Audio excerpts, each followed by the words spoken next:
I know you were a caregiver for your mother. Yes. I can't imagine how difficult that must have been. Talk to me about Mm. why that experience has motivated you to now fight for a future where we don't have to deal with this disease. You know, caring for someone with Alzheimer is a journey I don't wish on anybody. I've always run for anything I wanted in life because I saw that apple at the end or the ray of hope or light, and I said, I could get there, I could get there. But with Alzheimer's, you don't have a ray of light. You don't have any hope that it's going to go away at any point, get better, not a chance. And so I think running for doing a good job on something when you know there's no hope is 5 times more difficult. For me personally, it's been the most difficult thing I accomplished in my life. It just was much more difficult than I ever envisioned it would be, honestly. I thought I could handle anything. I'm super lady, you know. You can't, I can't handle anything. It's been a humbling experience. But you know, my mother was diagnosed with Alzheimer's 2 years after she had Alzheimer's, but then we took that 7 year long, tedious journey with her to her death. And during that time that we were with her, we learned an awful lot, which I'll go back to in a minute. But what we didn't learn is what I really probably don't forgive myself for. Her symptoms changed dramatically in those 7 years. You know, she was a powerhouse. My mother raised 10 kids, ran the household, had friends. She seemed like she could do anything like a superwoman. And yet, we watched her personality totally disintegrate. Not just forgetfulness, which I had already expected with dementia because we were raised by a grandmother who had dementia also in the household.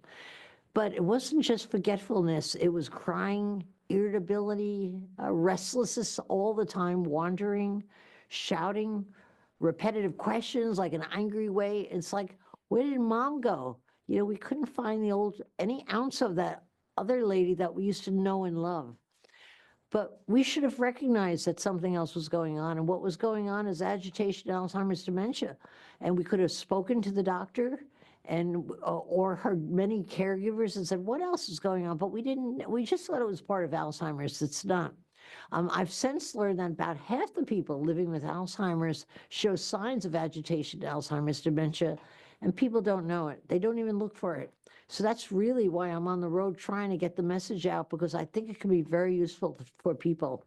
There is a website that's called recognizing-alzheimer's-agitation.com, which is chock full of good information that anyone could read and anyone could incorporate and use in the care for the individual. And I like to promote that website because people don't know, they don't have enough information. And that's really why I'm on the road, just to get people to wake up, I guess. Yeah. And make their journey a little bit easier. We started out on the wrong foot with my mother. We would constantly correct her in the beginning. It seemed like the right thing to do. She'd ask a question for the fifth time, and we'd say, Mom, you just asked me that question. Mom, I told you where it was. Mom, I told you her name was Mary. Mom, I already told you. We were constantly kind of in that kind of form of communicating with her. And after a few years, it gets really annoying. But my brother took a course on Alzheimer's on how to best live with someone with Alzheimer's. And the most important lesson he learned that he taught all of his siblings was you have to step out of your space and go into their space and live as though you're on the other side. We stopped telling my mother ever again, Mom, I told you. It never came out of our lips. We stopped telling her that my father had died 5 years ago because she would cry for 2 days over his death. We just instead said, Dad's outside warming up the car. And she took it on face value. We just went along with whatever she said as though it was fact. And you know what? We had a better relationship as a result of it, and we didn't shame her.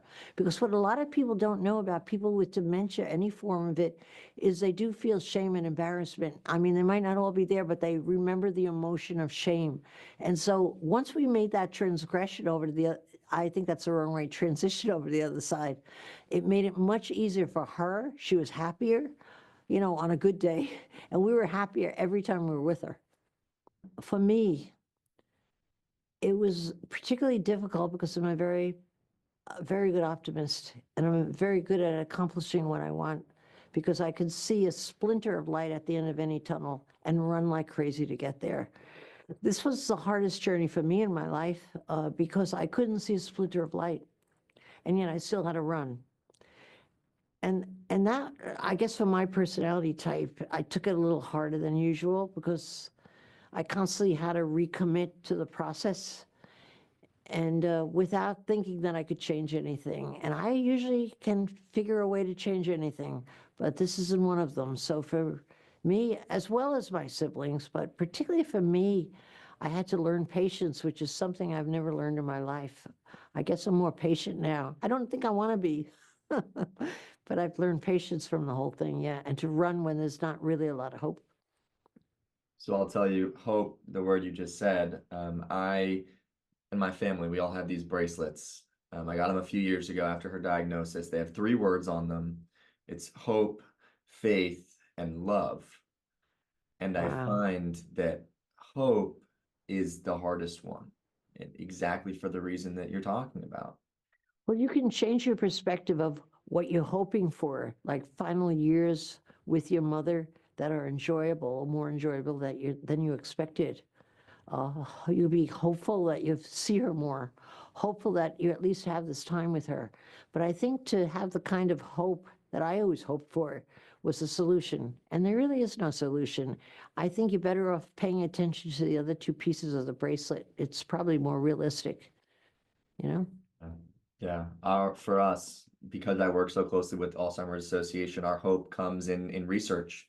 Um, Oh, good for you. and I didn't think of that. You hope that there'd be a cure. Wow, I exactly. never thought of that myself, honest to God.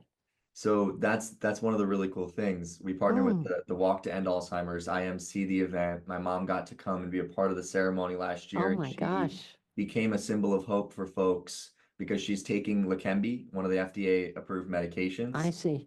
And it's not widely taken, and so she got to stand on the stage in front of the Oh my Alzheimer's God. community here and be that symbol of hope for folks that hey, there are advancements being made. They're not where we want them yet, but they're being made, and that's what the research and the funding for that research goes toward.